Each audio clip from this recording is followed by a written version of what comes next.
Can I ask you a question? Do people know that you're a Christian? Like, and I'm not saying because it's on your Instagram profile or because you got a bumper sticker that says honk if you love Jesus.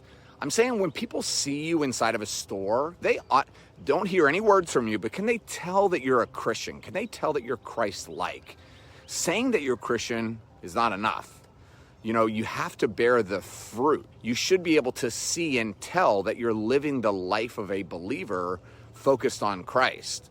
It's our calling, our mission from Jesus himself to go into the world and make disciples of all nations, baptizing them in the name of the Father, of the Son, and of the Holy Spirit. And that's Matthew 20. So if that's our calling, if that's a great commission to go into the world and share the word, share the gospel, are you doing it?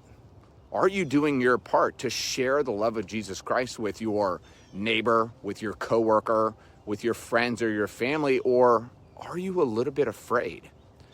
And sometimes people will say, well, I just don't know what to say. I don't know what to do.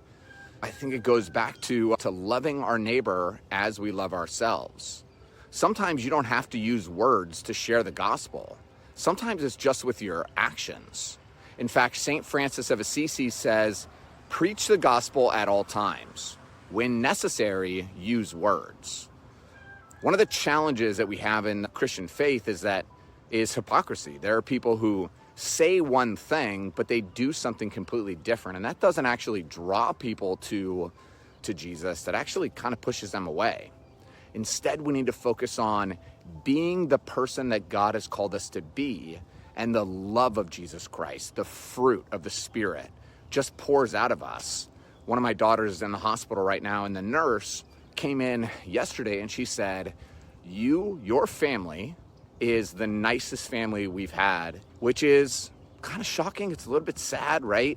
Like, you guys are taking care of these families, you're doing all this stuff, but they were able to see the love of Jesus Christ just coming from us, just in the way that we're treating the staff, the nurses, and that's our goal. We're trying to preach the gospel. We want them to see that there is something different about us, about our lives, that we are actually doing the things that we say that we're going to do.